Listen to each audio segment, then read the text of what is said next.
Chapter 1. The Forest That Doesn't Sleep. April 9th, 2025. Cluj-Napoca, Romania. The hum of the plane's engines was constant, almost hypnotic. Rain streaked across the oval window, distorting the Carpathian peaks below into trembling shadows.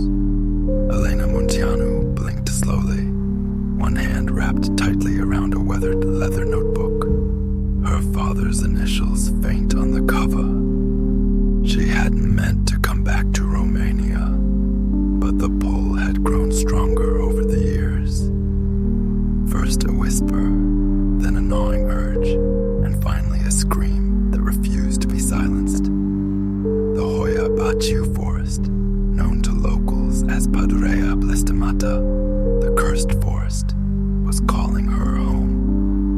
Elena had spent the last decade filming paranormal documentaries across Europe and Asia. Haunted castles, abandoned asylums, plague islands, nothing had ever rattled her. But this was different. This was personal. Her father, Dr. Andrei Munteanu, a folklorist and linguist, vanished in Hoia Forest in the spring of 1997. They said he got lost.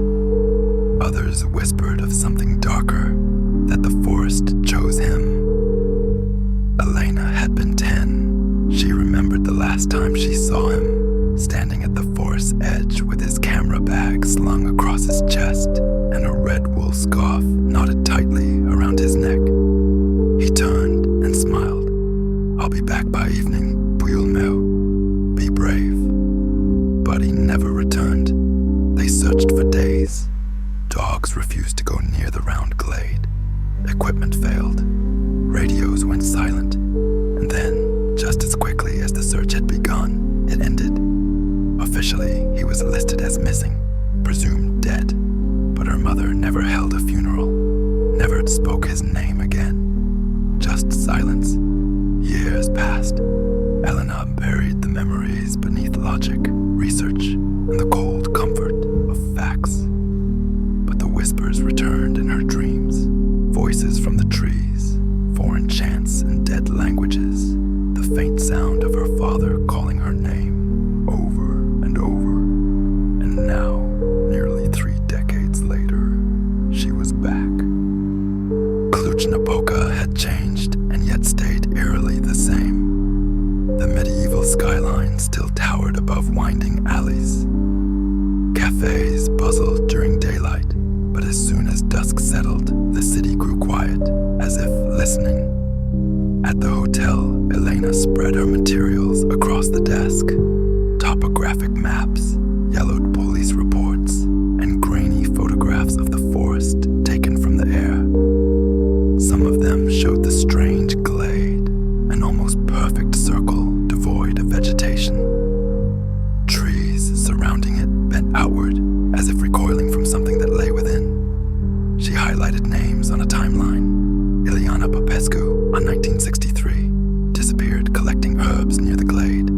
David Meyer, 1981, Swiss tourist, last seen hiking with a compass. Catalin Ionescu, 1990, local boy, found days later, mute and blind. Andrei Munteanu, 1997, folklorist, vanished without a trace. And most recently, Thomas Alvarez, 2022, American vlogger. Final footage showed static, trees spinning, a voice whispering in reverse. She turned to her journal and added one more entry. April 9th, I don't believe in monsters, but I do believe in places that remember. And this forest, it hasn't forgotten. That evening, she wandered the city, absorbing the atmosphere. At a narrow street cafe, she met an old man who served her black coffee with shaking hands. When she mentioned the forest, his face turned pale. "You shouldn't go," he murmured in thick accented English. "Things wake when the wind turns, and this spring, it has turned." When she pressed him, he only said one thing: "The trees remember your father." Back at the hotel, the wind howled faintly through the cracks in the window frame.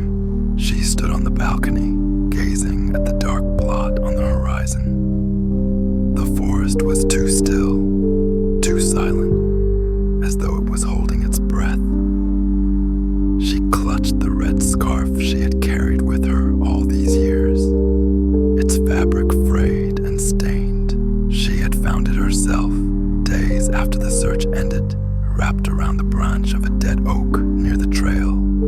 She never told anyone. Elena whispered to the trees, not expecting an answer. "I'm not afraid of you." And from deep within the forest, far too far to hear, something whispered back. Tomorrow, her team would arrive. Luca, her brilliant but abrasive sound technician, who scoffed at ghosts but always kept a crucifix in his jacket pocket. Mira, a soft-spoken psychic medium who claimed Hoya called to her in dreams. James, a skeptical cameraman from London, here only for the paycheck. Iowan, a local historian who knew the legends but would only guide them to the edge. "I go no farther," he'd said, "not even for God." They would enter the forest at dawn, and as the night deepened, the wind carried strange sounds through the city, whispers, footsteps that didn't echo, and a faint voice calling her name. Elena. Chapter 2. Into the Mouth of Silence. April 10th, 2025. Hoya Baciu Forest, Outer Edge. The sun had barely crested the hills when the black van rumbled down the gravel path, tires crunching on the frost-laced stones. Mist clung to the treetops like cobwebs. The forest loomed ahead, wide, ancient, and completely still. Elena stood by the edge, arms crossed tightly over her coat. She hadn't slept. The dreams had come in waves, flashes of twisted trees, voices whispering in unknown tongues, a man's silhouette hovering just beyond her reach. Always the same. When the van doors opened, Luca emerged first, lighting a cigarette with shaking hands. "God, it's colder than it should be," he muttered. "That's not cold," Mira replied softly, stepping out behind him. "That's presence." James rolled his eyes. "Fantastic. 10 seconds in and we're already summoning spirits." Iowan, the local historian and their designated guide, was last to join them. A tall, gaunt man in his 60s with a wool coat and eyes like wet stone. He nodded once at Elena, but refused to shake her hand. "We walk half a kilometer north. I'll show you the glade. Then I leave. I don't wait. I don't turn around." "You're really that afraid?" James asked, half laughing. "No," Iowan replied. "I'm that wise." The deeper they walked, the more wrong everything felt. There were no birds, no insects, no wind, just the heavy stillness of watching silence, as if the forest itself was holding its breath, waiting. Trees bent inward unnaturally, like silent observers. The deeper they walked, the more twisted the trunks became, some growing in spirals, others split open with black sap oozing down like coagulated blood. Luca's equipment began to glitch. The parabolic mic, designed to capture whispers from meters away, picked up faint echoes of static even when pointed at the ground. "It's like something's breathing underground," he murmured. Mira suddenly stopped, one hand outstretched. Her eyes fluttered. "They don't want us here," she whispered. "Something's unsettled." Elena's grip tightened on the old map in her pocket. She forced herself to keep walking, leading the group through the tangled brush until they reached it. The round glade. It looked just like the photos, and nothing like them at all. A perfect circle, perhaps 60 meters across. No grass, no trees, just cracked soil and dry leaves that didn't move, even with footsteps. Around the edge, the trees arched backwards, bending away from the center, as if recoiling in fear. The air was heavy, damp, and unnaturally still. Time felt different here, slower, stretched. "Jesus," James voice muttered, turning in a slow circle. "It's symmetrical. You don't get this in nature." "Nature had nothing to do with this," Mira whispered. Elena stepped into the center. At once, her ears popped, like descending in an airplane. The sound dropped out completely. No wind, no breath, no footsteps. Only her heartbeat, suddenly louder than before. She bent down, brushing aside a patch of dead leaves, and froze. Carved into the dirt, partially faded but unmistakable, was a symbol. A circle with 3 slashes through it, identical to the one her father had drawn in his journal the week before he vanished. She touched it with her fingers. The moment her skin met the soil, a voice whispered in her ear, "He never left." She spun around. The others were standing at the edge of the glade, staring at her, unmoving. "Did one of you say that?" she asked, breath catching. No answer. Then Mira screamed. They all turned to see her crumpled on the ground, clutching her head, mouth wide open, but making no sound. Her lips were moving rapidly, whispering something unintelligible, over and over again. Luca and Iwan rushed to her side. "What is she saying?" Elena asked. Iwan's face went pale. "It's Latin," he said slowly. "She's repeating one phrase. Redite illum, redite illum, redite illum. Bring him back, bring him back, bring him back." They set up camp just outside the glade. Iwan left without a word.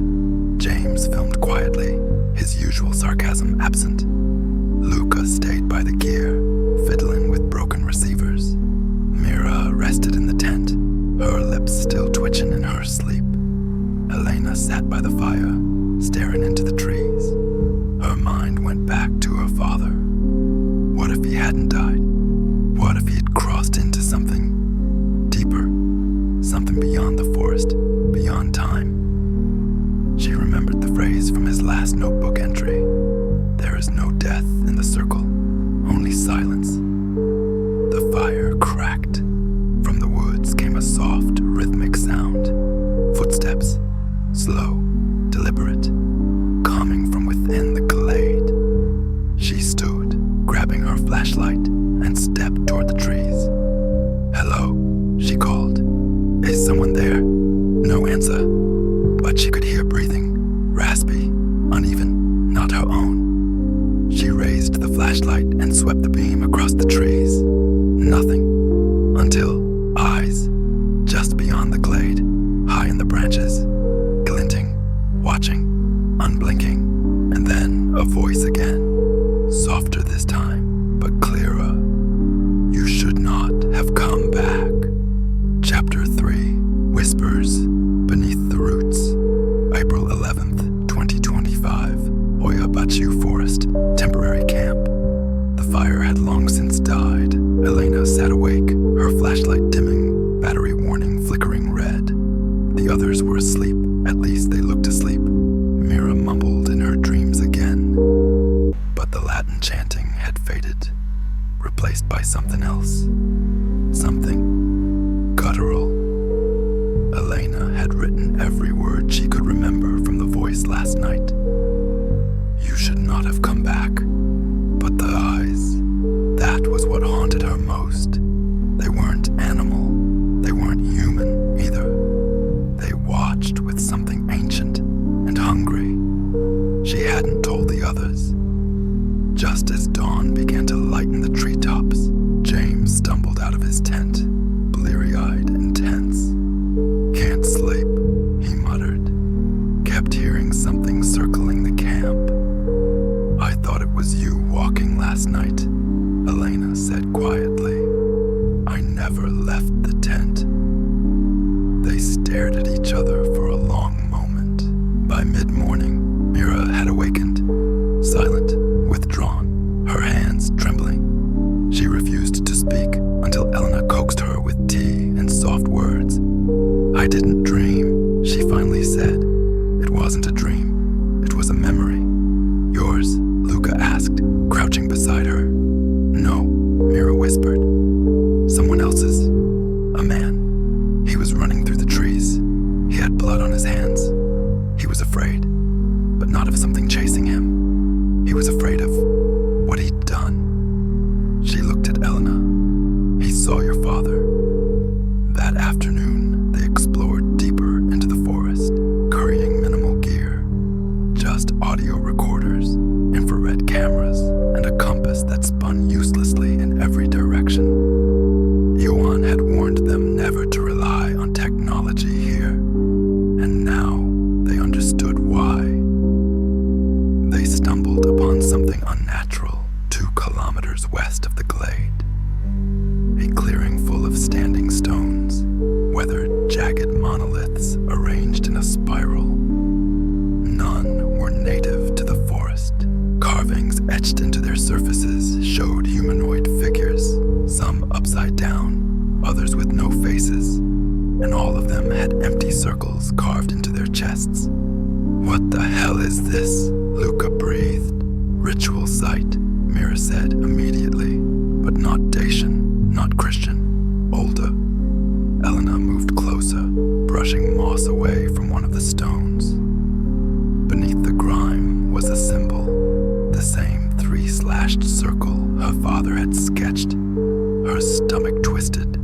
At the center of the spiral, they found a small wooden box, weather-beaten but intact, half buried beneath the leaves. Inside, a withered photograph of a man's face, blurred, burned around the edges, a braid of red woolen thread, and a voice recorder decades old.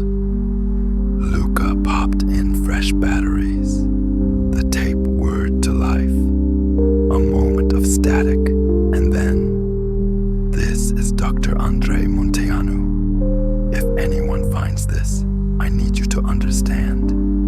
This forest is not cursed. It is alive. It feeds on memory, on fear, on pain. I've been here for I don't know how long. Time doesn't work here the way it should." There was a gasp, then the sound of wind, then the voice again, lower now, strained. "Do not trust the circle. Do not sleep in the open. And if you hear your name, don't answer." Click. Silence. Elena dropped the recorder. That night, no one spoke much. They set up more motion sensors, infrared tripwires, everything they had left in their arsenal. Still, the forest felt closer. The air was thick, the silence deeper. Elena sat alone, clutching her father's scarf, her mind spinning.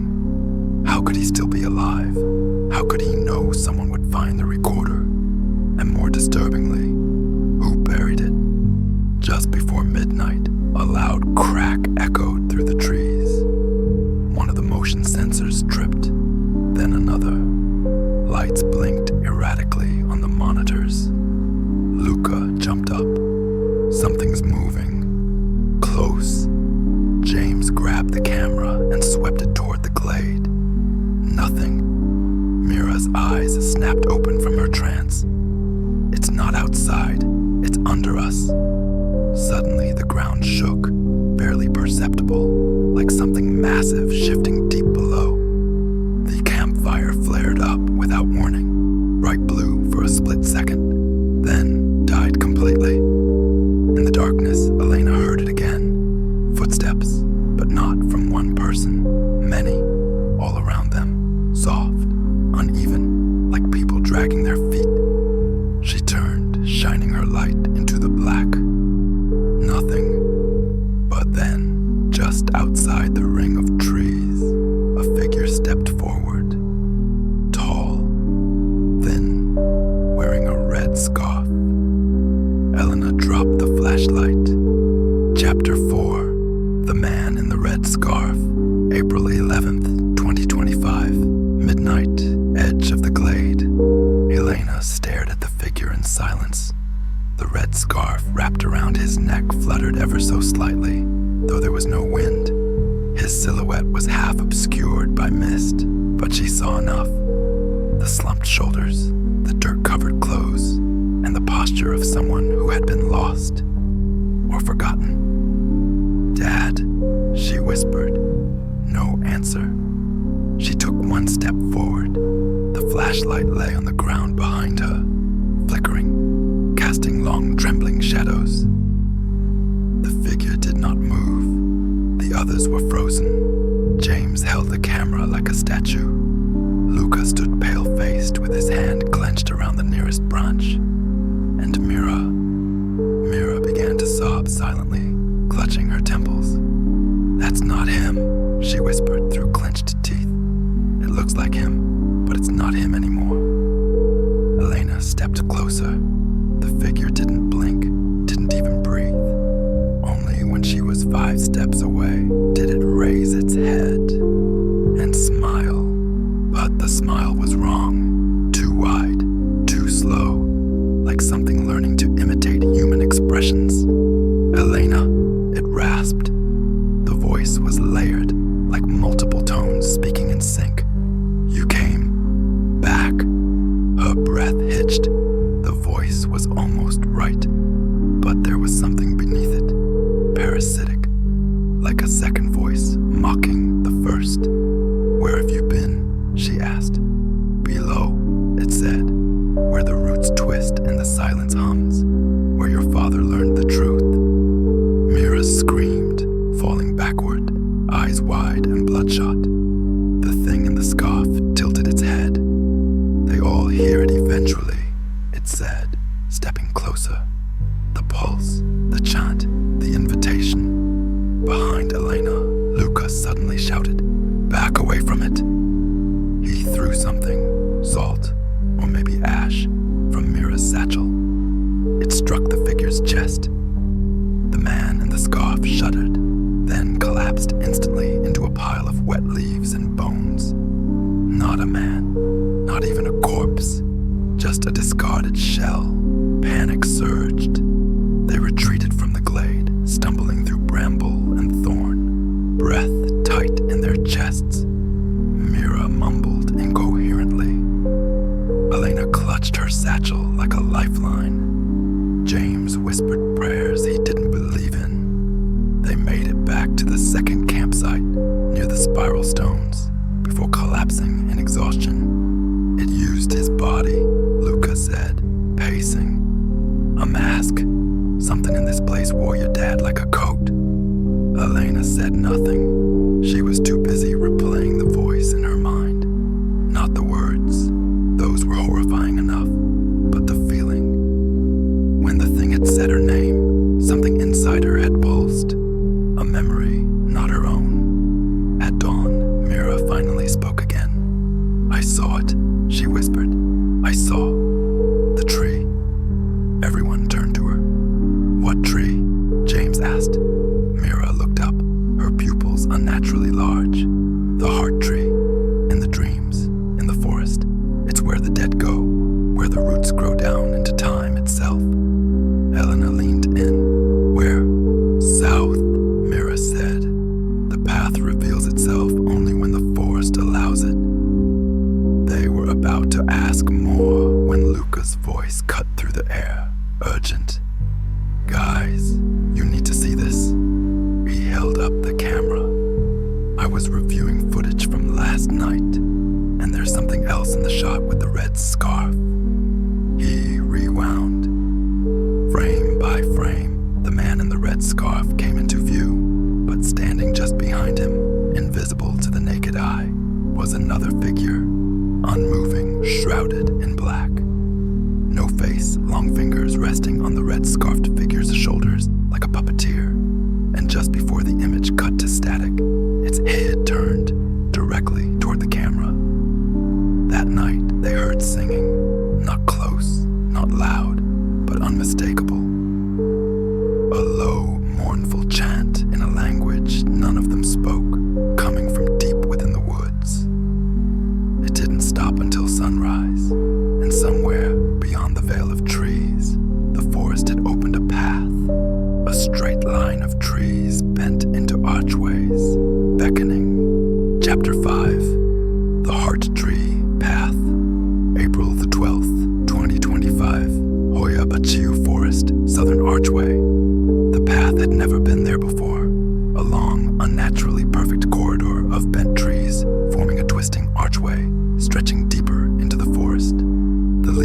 above didn't sway, even when the wind moved the surrounding trees. It was silent under the canopy, as though the forest held its breath. Elena stood at the threshold. Something in her blood, old and cold, pulled her forward. "We shouldn't go," Mira whispered. "It's not a path, it's a lure." "It's where the tree is," Elena replied, eyes locked ahead. We all felt it. Luca checked the gear, limited food, flickering flashlights, rope, one last flare gun. James had packed 2 knives and a handheld camcorder.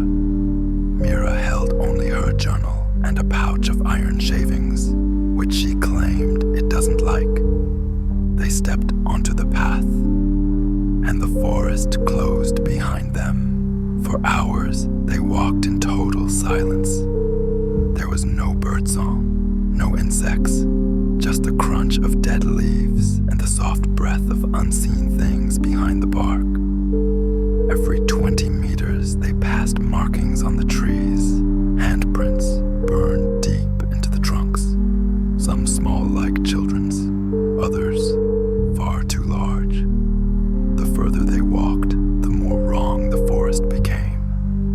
The moss on the ground began to pulse faintly beneath their feet, like it had a heartbeat. The trees leaned toward them, branches whispering without wind. Their compasses spun wildly, and time seemed fractured. Sunlight never shifted. At one point, James stopped suddenly. "Did you hear that?" They paused. No one answered. It was a baby crying. But there was nothing. By dusk, or what felt like dusk, they reached a clearing. At its center stood the heart tree, massive, ancient, unlike any tree on earth. Its trunk twisted like coiled serpents, bark deep crimson like dried blood. Its branches stretched impossibly high, vanishing into darkness. Roots thick as arms weaved above ground like petrified veins. But it wasn't the tree that stopped them in their tracks. It was what hung from it. Dozens of bodies, wrapped in vines, suspended like offerings. Some skeletal, others mummified in mid-scream. And at the base of the trunk, a stone altar, slick with dark moss and symbols carved in the same spiral they had seen before. Mira fell to her knees. "This is it," she whispered. "This is where it began." "What began?" Elena demanded, voice shaking. Mira looked up. Tears streaked her face. "Your father didn't come to study the forest. He came to open the gate." That night, they camped in the clearing. No one wanted to sleep. James kept the camera pointed at the tree all night. Around 2 a.m., Elena slipped away to the base of the trunk. She didn't know why, only that something was calling her, not with a voice, with a memory. When she placed her hand on the bark, visions flooded her. Her father, 20 years ago, walking this very path, speaking to someone or something beneath the roots, blood dripping from his hand, whispering, "The living forget, but the forest remembers." She saw him sacrifice a deer, the altar glowing red, saw the tree open its trunk like a mouth, swallowing a black orb wrapped in red thread. She saw herself as a child standing beside him, staring blankly, but she didn't remember ever being here. She screamed. The vision ended. She fell backward, and when she looked up, there was a woman watching her from behind the altar. Pale skin, black eyes, no mouth. The others came running at her scream, but when they searched, no one was there, except something had changed. The altar now bore fresh blood, and carved into the base of the heart tree in jagged letters were the words, "Welcome home, Elena."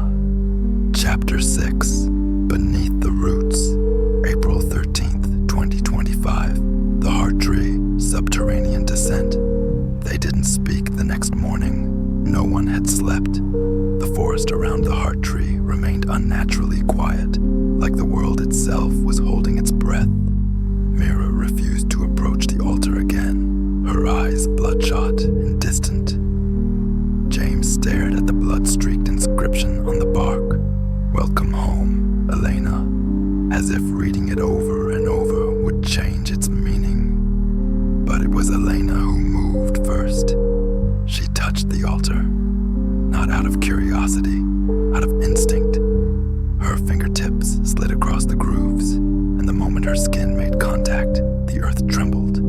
The moss peeled back, the altar cracked open, and beneath it, a spiraling staircase of twisted wood and stone descended into blackness. "It's a tomb," Luca said, "or a tunnel." "It's the roots," Mira whispered. "The forest is letting us in." James didn't want to follow.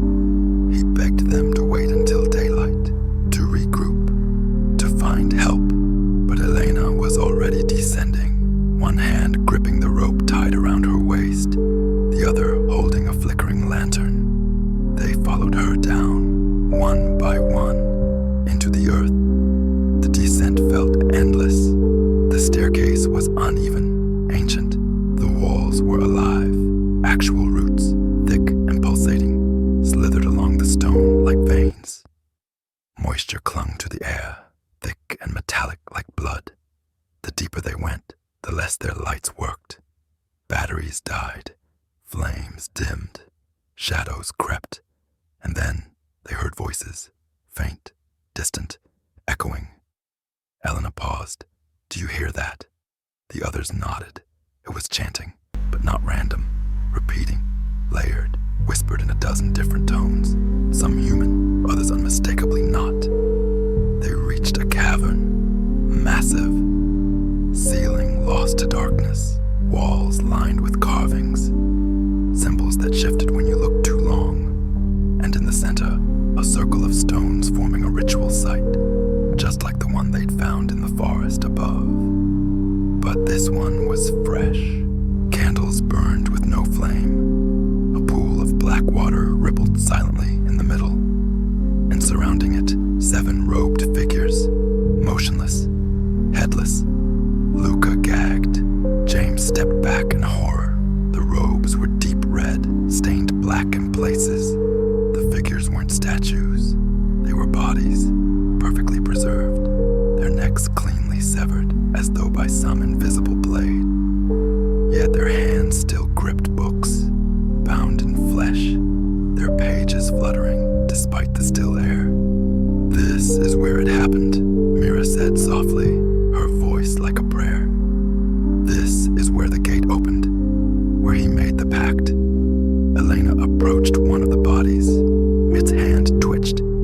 "It's still alive," James choked, but Elena ignored him. She pulled the book from the corpse's hand. The moment she opened it, a gust of wind howled through the cavern, extinguishing all lights. Total darkness. And then the screaming began, not from them, from the walls, from the earth, from something beneath them. Flashes of vision surged through Elena's mind. Her father, kneeling at the altar, weeping, his hands soaked in blood. Chanting figures circling him, holding the red thread, binding something in. A child placed inside the circle, eyes closed, floating above the black pool. A gate opening not in the ground, but in the soul. She screamed. The world snapped back into place. The torches flared back to life. The others surrounded her. "Elena, what did you see?" Mira asked, grabbing her shoulders. "He didn't disappear," Elena whispered. "He offered himself. He wanted to stop it, but it was too late. Something already came through." Luca pointed toward the wall behind the pool. There, carved deep into the stone, was a mural, stretching the width of the cavern. It showed the art tree, beneath it a swirling gate, and from the gate, figures crawling out. One had 3 arms and a spiral in place of a face. One walked on 100 fingers. One looked like a shadow, wearing a man's skin, and one wore a red scarf. Then the pool began to bubble.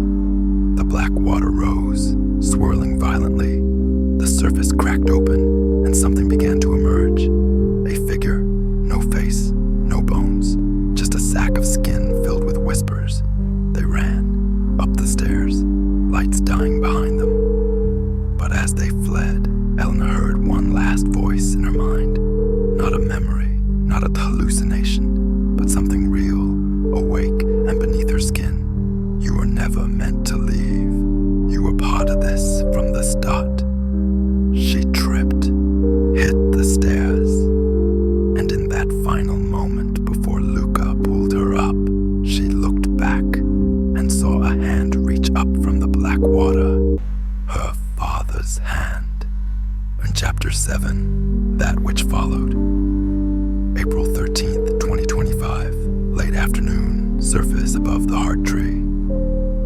They burst from the staircase in chaos. The altar had sealed itself behind them, roots closing like the jaws of some ancient beast. The moss reknit, the blood vanished. There was no sign the opening had ever been there, only the silence. But it wasn't the same kind of silence. This one was thick, suffocating, like the forest itself was holding them in its lungs. Luca vomited in the bushes. James sat against a tree, breathing in ragged gasps. Mira stared at the heart tree, its gnarled bark now pulsing ever so slightly, as though its core had woken up. And Elena, she just stood there, eyes fixed on the inscription on the trunk. It had changed. Before, it read, "Welcome home, Elena." Now it said, "You left the door open." That night, they didn't camp. They ran. They chose a different direction, off the path the forest had made. Mira used salt to mark trees. Luca carved arrows into trunks, and James kept the camera rolling, as if proof would protect them. Elena moved like a machine, focused, silent, haunted. But the forest didn't look the same. The trees had shifted. The terrain was wrong. Time didn't pass normally. And the moon, when it rose, was red. They stopped when they found the tent. One they didn't set up, standing in a clearing none of them recognized. Pristine, untouched, a single white canvas tent. No footprints, no sounds, no movement. "We keep going," James said immediately. "Wait," Elena whispered. "What if someone's inside?" "Exactly. And what if that someone doesn't have a face?" But Mira had already stepped forward, journal clutched tightly. "There's something familiar," she muttered. "I've seen this tent in my dreams." She opened the flap. Inside were 4 sleeping bags, labeled with their names: Elena, Luca, James, Mira. Each one was covered in a thin layer of dust, as if someone or something had been expecting them. They didn't sleep, but they stayed. By morning, Elena awoke in her sleeping bag, though she didn't remember laying down. Everyone else was already awake, pale and twitching from the nightmares. "We dreamed the same thing," Luca said, his voice hoarse. "The stairwell, the chanting. But this time, we couldn't leave. And the water in the pool," Mira added. "It was rising. No matter how fast we climbed, it was always just behind us." James played back his night footage. There was a shot of them sleeping. Nothing odd, until one frame. Just one. A figure standing inside the tent. Thin, tall, wearing a red scarf, head tilted as if observing them. The next frame, it was gone. That was the moment they realized it had followed them out. Whatever the forest had once bound beneath the roots was now free, and it wasn't hunting them, it was becoming them. Elena noticed it first in James, his voice. It changed slightly, too smooth, too calm, like it was being mimicked.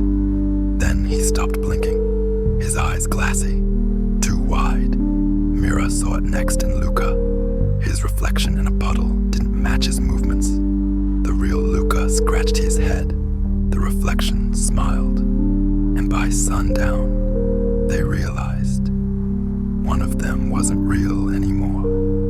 But none of them knew who. Chapter 8, The Imposter Among Us, April 14th, 2025. Somewhere deep in the Hoya Bachiu forest, the fire crackled softly as dusk bled across the trees. No one spoke. The tent stood in the background like a tomb, silent, untouched since the previous night. They had chosen not to enter again, too afraid of what they might see, or who might already be inside. Instead, they sat in a circle, 4 people, but one of them did not belong. Elena's journal entry from that evening: we've stopped pretending. We all know one of us is no longer who they were. We try not to look at each other too long. Eyes betray too much, too little, too empty. James has started humming something. It sounds like the chanting from underground. He claims it's just a melody stuck in his head. I don't think he even realizes he's doing it. Mira keeps writing in her journal, but she won't let anyone read it anymore. Luca sleeps with his knife in hand. I sleep with my back to a tree, and my eyes open. That night, the accusations began. It started with Mira. "You're not blinking enough," she said to James. "You haven't blinked in over 10 minutes." James stared at her, then blinked once, slowly. "Is that better?" he asked too calmly. "Stop it," Luca snapped. "Both of you, we need to stay together." "No, Luca," Mira said. "That's exactly what it wants. If it splits us apart, it can pick us off, replace us." James laughed. Short, hollow, not quite right. "You're the one who talks in your sleep, Mira. Last night you were whispering the name of the thing in the water. Do you even remember that?" She paled. "You're lying." "Am I?" They decided to test one another. Mira pulled out an old ritual she had copied from one of the corpse books below the heart tree. The mirror of truth. Supposedly, when a person looked into a shard of silver-backed mirror while being asked a question, the true nature of their voice would be revealed. If it faltered, changed, echoed, they were not what they claimed. Luca broke his pocket mirror and handed out the shards. Each took turns. Each was asked the same question. "What was your mother's name?" Mira answered first. Her voice trembled but stayed human. The mirror stayed clear. Luca followed. His voice cracked, but the shard only reflected his own scared, tired eyes. Elena answered last. "Alina," she said. The mirror didn't change. Then came James. Her name was Claire, he said. Too fast, too smooth. The mirror rippled. Just once, like heat over pavement. Everyone froze. "Do it again," Mira whispered. "Say it again." James stared at them, then smiled. Her name was Claire. This time, the mirror cracked. Luca lunged. They wrestled James to the ground.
many had faces now, and how many were still wearing the faces of people they once knew. Near dawn, Elena woke to find Mira gone. Her journal remained, flipped open to the last page, in Mira's neat, frantic handwriting. There's another James in the woods. I saw him watching us while we slept. He had the same face, the same clothes, but his eyes were wrong, which means one of them never came back from the roots. On Chapter 9, The Memory That Isn't Mine, April 15th, 2025, inside the forest beyond the path, Elena left just before the sun broke the horizon. If there was even a sun left in this forest. James was still unconscious. Luca was snoring softly. She left a note, just one line. She saw something. I need to find her. She took nothing but her flashlight, her journal, and the necklace her father gave her on her 12th birthday. A thin red thread looped around a smooth stone. For luck, he had said. For protection. But now she was starting to think it had been for something else entirely. She followed broken branches, strange markings on trees, footprints that never went in straight lines. The deeper she moved into the forest, the more the ground repeated itself. The same cluster of mushrooms appeared 3 times, in 3 different places. A crow perched on a branch would fly ahead, only for her to find it again minutes later, still watching. Time fractured. Her memories began to shift. She remembered conversations that hadn't happened. Luca telling her about a sister, only he'd never had one. James bleeding from a wound on his leg, but he'd never been injured. Mira whispering her own name in her sleep, but in a language Elena didn't recognize. At noon, if it was truly noon, Elena found the river. It wasn't on any map. The water was red, not like blood, but more like wine. Deep, viscous, shimmering oddly in the sunless light. And on the other side, Mira, standing, staring into the water. Her hands were covered in dirt and bark. Her eyes were empty. Mira, Elena called out. Mira turned, slowly. Do you remember what it looked like? She asked. What looked like? The first time you saw your father. The real time, not the story you told us. Elena blinked. She saw a hospital bed, her father's face, smiling through a beard. But then, in a flash, it changed. The bed was underground. His eyes were missing. He smiled, but his teeth were roots. She stumbled. No, she muttered. That's not right. That's not real. Is it? Mira stepped toward her. Because I found something. I followed the path the roots made, and I found a room beneath the forest. We already went under. No, not the altar. This was deeper, older, hidden. She held up a piece of parchment, aged, brittle, drawings of the heart tree, but beneath it, 4 figures tied to roots, their eyes hollow. One of them wore a red thread. That's you, Elena. That's been you for a long time. Elena backed away. What are you saying? You're not just part of this. You're the last one. Mira opened her journal. Dozens of pages showed sketches, ritual circles, the headless priests, the thing in the pool. But every few pages, the same face appeared again and again. Elena's, sometimes screaming, sometimes smiling, sometimes split in 2. I don't remember posing for that, Elena whispered. Because those aren't your memories, Mira said. They belong to the thing that wore you once. The thing that your father tried to seal under the tree. You're lying. Then why does the forest follow only you? Why does it let you through when we get lost? Why do the voices whisper your name, Elena? Elena ran through thorns, through trees that bent toward her, not she ran, but she stopped when she found the cabin, a rotten, collapsed structure, half swallowed by the woods. But it was familiar, painfully so. Inside was a dusty crib, a cracked mirror, a dried red handprint on the wall, and a portrait, a woman with hollow eyes, holding a baby. The baby had Eleanor's face, and scrawled in blood on the wall, "They gave you back to him, but you never left me." She turned to run, and saw herself standing in the doorway. Not a doppelganger, not a twin, just her. But wrong. The skin was paler, the eyes too wide, the mouth grinning in a way that split too far across the cheeks. "You're wearing it wrong," it said. "This life, this face, this name, it doesn't belong to you anymore. You're not real," Eleanor hissed. "Oh, sweetheart," it smiled. "We both are. That's the cuz, the root. We share the same soul, and it's time to come home." The cabin shook, the floor split. Roots shot up from the earth, grabbing her legs, pulling her down. And as she screamed, the necklace around her neck snapped, the red thread unraveling like a severed umbilical cord. She woke up in the clearing, the same one where the hot tree once stood. But now, the tree was gone. Only a massive gaping hole remained, and from within it, a voice whispered, "Let me in." Again. Chapter 10. Beneath the Hollow Sky. April 15th, 2025. Somewhere below, sometime before. The fall didn't feel like a descent. It felt like unraveling, like Eleanor wasn't being pulled downward, but being peeled from her body layer by layer, memories drifting away like ash. The taste of her mother's soup, her father's laugh. The first time she saw snow, all gone.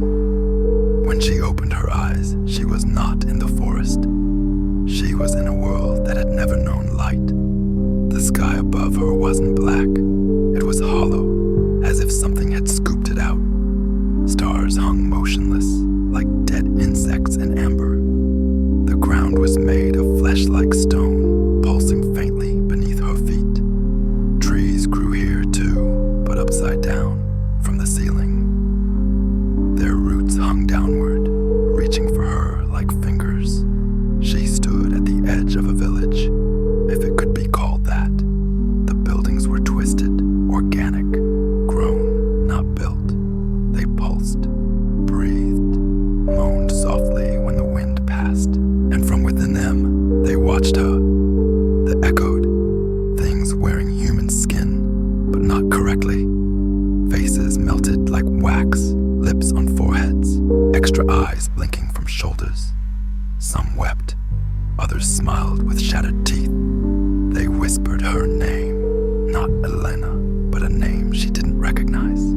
Lylna. She has returned, the hollow seed. She tried to run, but the village was a loop. Every corner she turned brought her back to the same square, the same well, the same broken statue of a woman with a tree growing from her spine. Eventually she collapsed, and then the ground opened, and he came. He didn't walk, he unfolded, like a shadow blooming in reverse. The figure that rose from the well was impossibly tall, made of root and bone and cloth soaked in memory. His face was a mask, smooth and blank, with a line carved where the mouth should be. "You wore my child's skin," he said. His voice came from inside her head, vibrating her bones. "You carried her memory. Now you will carry her purpose." "I don't understand," she cried. "I'm not your child. You are whatever the root remembers." He touched her forehead, and everything came back, but not her memories, the true ones. She had been born under the tree, not to parents, but to the forest itself, shaped from the marrow of sacrifice, given flesh by the ancient ones, the nameless root.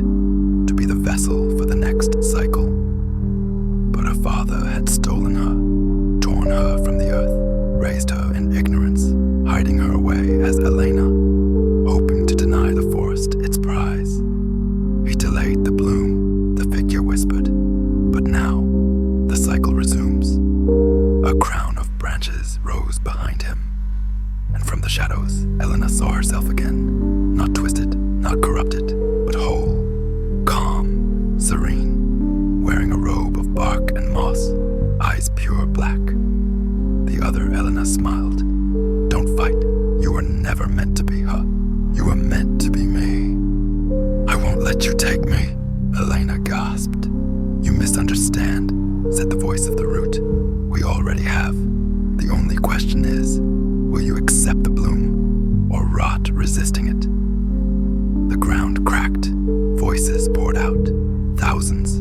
All the lost souls of the forest. Children, priests, explorers, lovers, liars. They had all been pulled under. All had resisted. All had failed.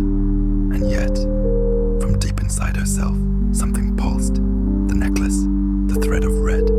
It had snapped, but not broken. Elena reached into her coat and found it whole again. A single thread of memory. She closed her eyes, saw her father's real face, not as a corpse, not as a shadow, but smiling, holding her as a baby under a pale winter sky. You have a choice, his voice echoed. They want to make you forget, but memory is resistance. She stood, faced the root, faced herself. You want me to bloom, she shouted. Then let me choose what grows. The thread ignited, not in flame, but in light, and everything screamed. The upside-down trees caught fire. The sky cracked like glass. The echoed recoiled, howling in agony, and the other Elena shrieked, not in rage, but in fear. The root began to collapse. This is not the end, it roared. No, Elena said, voice shaking, but maybe it's my beginning. The world shattered. She fell again, but this time, not alone. She carried something with her, not the parasite, not the forest, but the choice to be real. She awoke in the real world, lying in the burned clearing where the heart tree once stood. The sun was rising, the necklace pulsed softly on her chest, and beside her, Luca and Mira and James, all watching, all silent. How long was I gone? She whispered. Mira swallowed. You never left. Chapter 11. What follows the bloom? April 16th, 2025. Graywood Town, 4:17 a.m. The wind no longer sounded like wind. It whispered. Every time it passed through the trees that surrounded Graywood, it carried a hum, low, pulsing, like something breathing beneath. Elena stood on the second floor of the motel, looking out over the quiet parking lot. Birds hadn't sung that morning. Dogs didn't bark. Even the streetlights flickered like candles near the end of their wick. Mira and James were asleep inside. Luca was sitting outside smoking the fourth cigarette he'd sworn never to touch again. But Elena couldn't sleep, couldn't even close her eyes. Because now, when she blinked, she saw roots behind her eyelids, beneath her feet, growing under skin, behind faces, and worse, she could feel them growing in her. Back in Graywood, they were treated as survivors. The authorities found them in the woods, barely coherent, dehydrated, mumbling about the tree, about the tunnels, about voices and names and a second Elena. No bodies were found, no altar, no heart tree.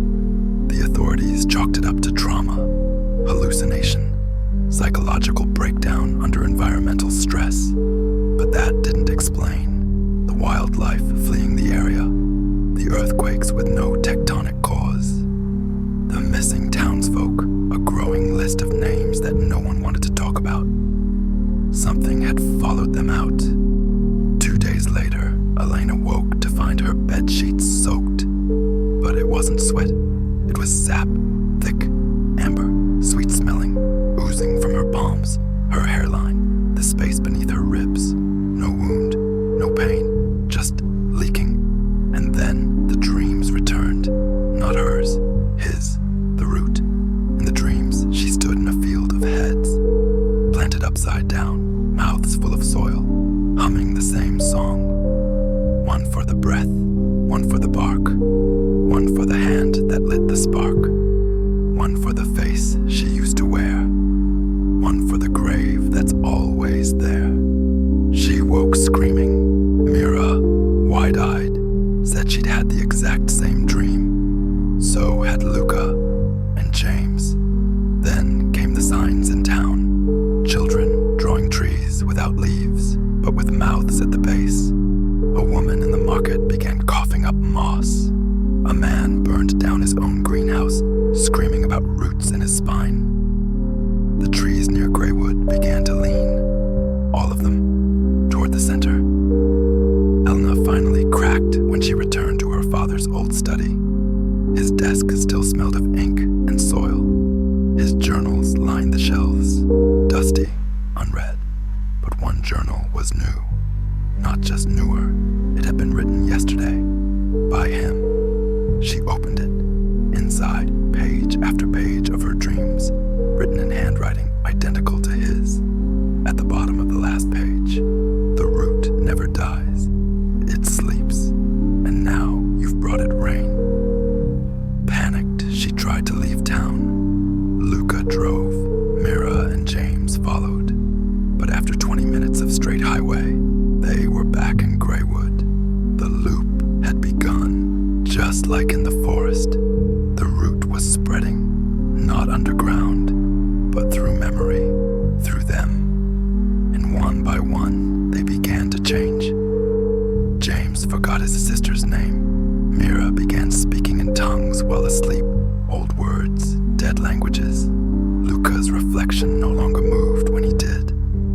And Elena saw her own shadow start to bloom. It grew petals, eyes, fingers.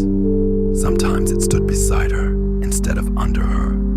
She returned to the forest alone, desperate, hoping the altar was still there. But the clearing was empty. Only a single sapling stood where the heart tree had been, barely knee-high. But already it whispered. "You remember now," it said. "So we remember too. You brought us back. And soon we will bloom in all of them." Elena fell to her knees. Red thread necklace had faded. The stone had cracked. Her father's voice was gone. Only the forest remained.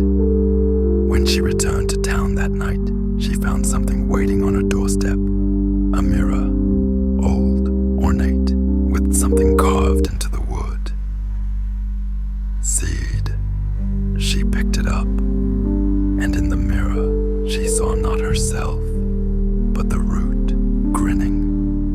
Chapter 12, The Burn or the Bloom, April 20th, 2025, Greywood, the final night. The mirror never left her doorstep. Each morning, Elena smashed it.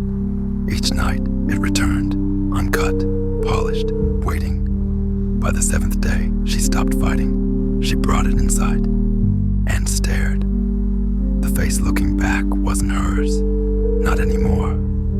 The skin was still Elena's, but the eyes were blooming, petals curling from the corners like lashes, veins like vines across the sclera.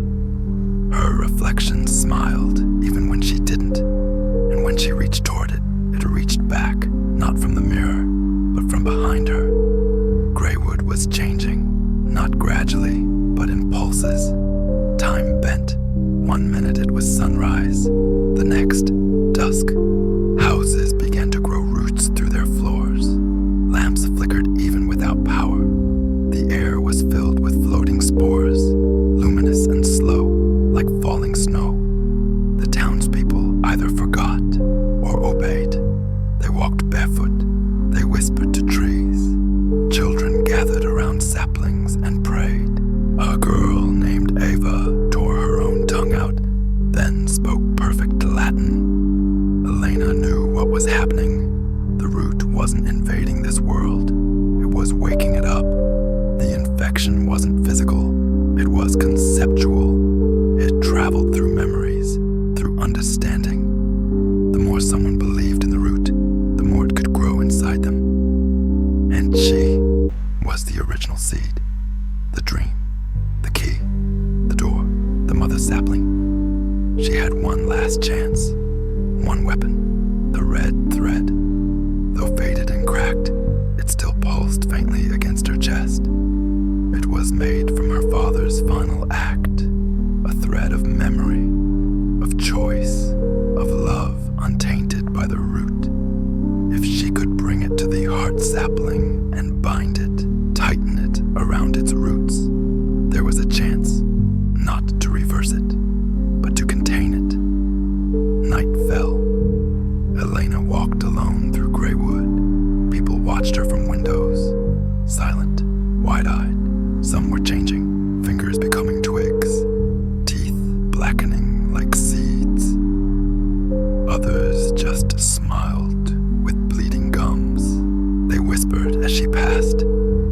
walks the threshold. She must choose, burn or bloom. At the edge of town, the forest waited. Only now it wasn't trees, it was veins. The woods had become a body, breathing, bleeding sap. The sky above pulsed like a heartbeat.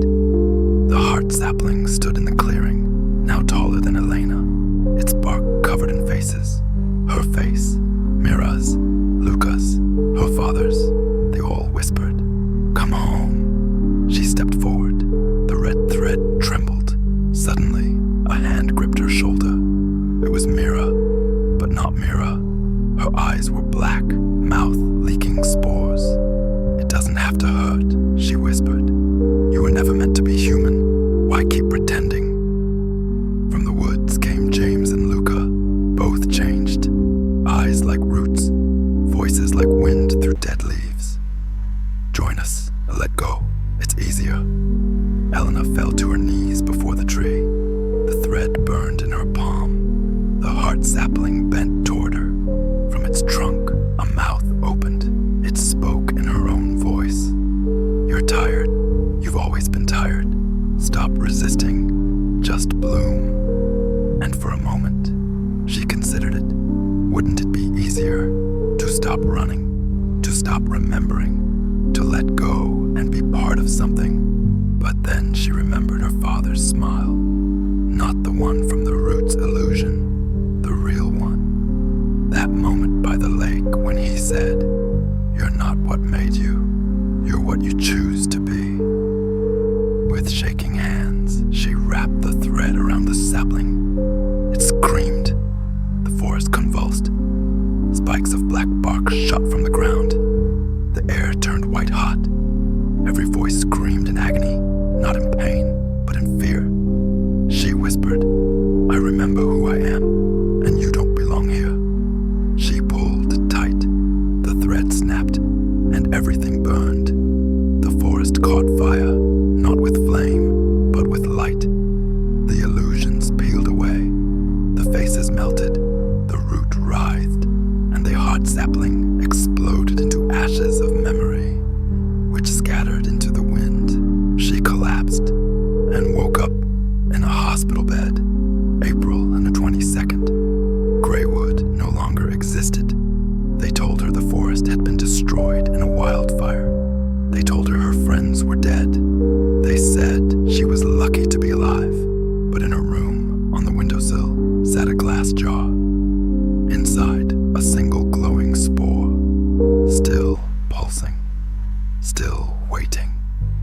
And when she looked into the mirror that night, her reflection was smiling again.